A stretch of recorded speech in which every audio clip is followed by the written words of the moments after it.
জীৱন মানেনো কি? জীৱন মানে হ'ল জ্ঞানীৰ বাবে উপহাৰ, মূৰ্খৰ বাবে প্ৰবঞ্চনা, ধনীৰ বাবে আমোদজনক। এই জীৱন যদিও অস্থায়ী, কিন্তু মানুহ এজন চিৰস্থায়ী হয় তেওঁৰ সুন্দৰ ব্যৱহাৰৰ বাবে, যাৰ বাবে মৃত্যুৰ পিছতো তেওঁ সকলোৰে স্মৃতি হৈ ৰৈ যায়। সম্পৰ্ক দুজন মানুহৰ ইচ্ছাত তৈয়াৰ হ'লেও ভঙাৰ সময়ত এজনে সিদ্ধান্ত লয় আৰু আনজনে মানি ল'বলৈ বাধ্য হয়। প্ৰেম ভাল পোৱাৰ ওপৰত ৰচনা লিখিবলৈ চবেই পাৰে, কিন্তু বাস্তৱত তেনেকৈ ভাল পাব প্ৰায়ভাগেই নোৱাৰে। সম্পৰ্ক এটা আৰম্ভ হয় মনৰ মিঠা আবেগৰ বা লাগি, আৰু সম্পৰ্ক এটা শেষ হয় বাস্তৱৰ নিৰ্মম আঁচোৰ লাগি। সম্পৰ্ক এটা জীয়াই ৰখাৰ ইচ্ছা যদি দুয়ো ফালৰ পৰা সমানেই থাকে, তেনেহ'লে পৃথিৱীত কোনো সম্পৰ্কই ভাঙি নাযায়। সম্পৰ্ক সেয়া নহয় যি আনক দেখুওৱাৰ বাবে কৰা হয়, সম্পৰ্ক সেয়াহে যি হৃদয়েৰে পালন কৰা হয়। মানুহে দুখ পাহৰিব পাৰে, কষ্টও পাহৰিব পাৰে, কিন্তু আপোনজনৰ পৰা পোৱা বিশ্বাসঘাতকতা কেতিয়াও পাহৰিব নোৱাৰে। একপক্ষীয় ভালপোৱাবোৰ তেনেকুৱাই, এজনে পাগলৰ দৰে ভাল পায় আৰু আনজনে পাগল বুলি মাথো অৱহেলা কৰে। কোনোবাই যদি তোমাক সন্দেহ কৰিছে, কৰিবলৈ দিয়া, কিয়নো সন্দেহ সদায় সোণৰ বিশুদ্ধতাৰ ওপৰতহে কৰা হয়, কলা কয়লাৰ ওপৰত নহয়। বিচাৰিলে সেইজনকহে পোৱা যায় যিজন হেৰাই যায়, কিন্তু যিজন পৰিৱৰ্তন হয় তেওঁক বিচাৰিলে পোৱা নাযায়। টোপনি কি আচৰিত বস্তু নহয়নে? যদি আহে সকলো কথা পাহৰাই দিয়ে, আৰু যদি নাহে কিমান যে স্মৃতি সোঁৱৰাই দিয়ে। প্ৰশংসা আৰু সমালোচনা দুয়োটাই গ্ৰহণ কৰি আগবাঢ়িব লাগিব, কিয়নো এপাহ ফুলৰ বাবে ৰ'দ আৰু বৰষুণ দুয়োটাই লাগে। এই কথাটো সকলো সময়তে মনত ৰাখিব। আপুনি নিজক সকলোতকৈ বেছি সময় দিব লাগিব, কিয়নো আপোনাৰ বাবে সকলোতকৈ দৰকাৰী কোন জানে? আপুনি নিজেই। কষ্ট আৰু ভালপোৱা কেতিয়াও আনৰ আগত প্ৰকাশ নকৰিব, কিয়নো কষ্ট প্ৰকাশ কৰিলে হাঁহিৰ পাত্ৰ হ'ব আৰু ভালপোৱা প্ৰকাশ কৰিলে অৱহেলাৰ পাত্ৰ হ'ব। ভগৱান শ্ৰীকৃষ্ণই কৈছিল, মৃত্যুতকৈ কঠিন হৈছে আমাৰ জীৱন, কিয়নো বিপদ আপদ অসুখ অশান্তি আদি জীৱনতেই ভোগ কৰিব লাগে। মৃত্যুৱে কেৱল মুক্তিহে দিয়ে। গীতাত কোৱা হৈছে যে জ্ঞান ধনতকৈ অধিক উত্তম, কাৰণ ধনক আপুনি ৰক্ষা কৰিব লাগে, কিন্তু জ্ঞানে আপোনাকহে ৰক্ষা কৰে। মই স্বাৰ্থপৰ বা অহংকাৰী নহয়, সেইবোৰ মানুহৰ পৰাহে মই দূৰত থাকোঁ যাৰ ওচৰত মোৰ কোনো মূল্য নাই। সদায় সাজু হৈ থাকিব বন্ধুসকল, কাৰণ সময়, মানুহ, ভাগ্য আৰু পৰিস্থিতি কেতিয়া সলনি হয় কোনেও নাজানে। হাঁহি ধুনীয়া হয় হাঁহিব জানিলে, কথা সুন্দৰ হয় ক'ব জানিলে, সম্পৰ্ক সুন্দৰ হয় বিশ্বাস আৰু বুজাপৰা থাকিলে, আৰু এই সকলোবোৰ ধুনীয়া হয় এটা ভাল মন থাকিলে।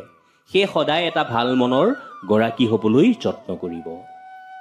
মুখৰ কথাবোৰ যিমানেই চিধা আৰু স্পষ্ট হ'ব, সিমানেই তোমাক ভাল পোৱা মানুহৰ সংখ্যা কমি যাব। প্ৰেম এনেকুৱা এটা অনুভৱ যিয়ে মানুহক কেতিয়াও হাৰিব নিদিয়ে, আৰু ঘৃণা এনেকুৱা এটা অনুভৱ যিয়ে মানুহক কেতিয়াও জিকিব নিদিয়ে। মানুহ বিনা মুহূৰ্তত জন্ম হয় আৰু বিনা মুহূৰ্তত মৃত্যু হয়, কিন্তু গোটেই জীৱনটোত আকৌ মানুহে শুভ মুহূৰ্ত বিচাৰি ফুৰে। মনত ৰাখিব, নিজৰ ওপৰত বিশ্বাস কৰক, ওপৰৱালাক বিশ্বাস কৰক, জীৱন সহজ হ'ব। বিশ্বাসঘাতকতাৰ আটাইতকৈ দুখ লগা দিশটো কি জানে? ই কোনো অচিনাকি অথবা শত্ৰুৰ পৰা নাহে, ই আহে কোনোবা বন্ধু নাইবা আপোনজনৰ পৰা।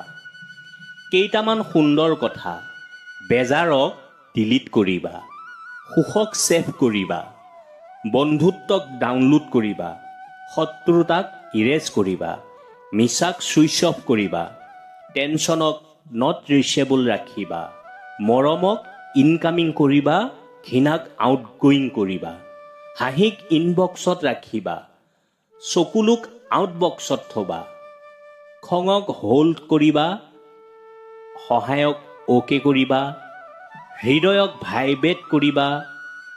তেতিয়া দেখিবা তোমাৰ জীৱনৰ ৰিংটন কিমান সুন্দৰকৈ বাজে। এই কথাটো জীৱনত সদায় মনত ৰাখিব।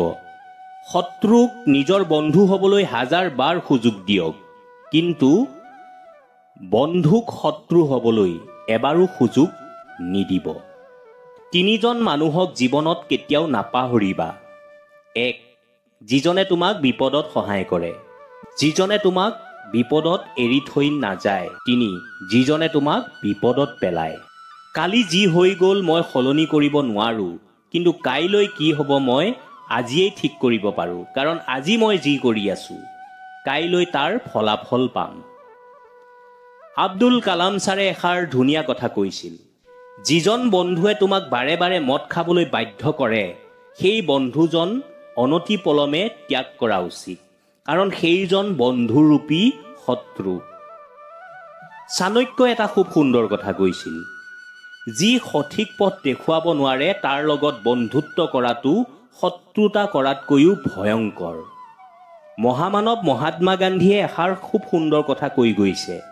তেখেতে কৈছিল যে নিজকে অভদ্ৰ বুলি পৰিচয় নিদিয়ালৈকে তোমাক সকলোৱে ভদ্ৰ বুলিয়েই ভাবে।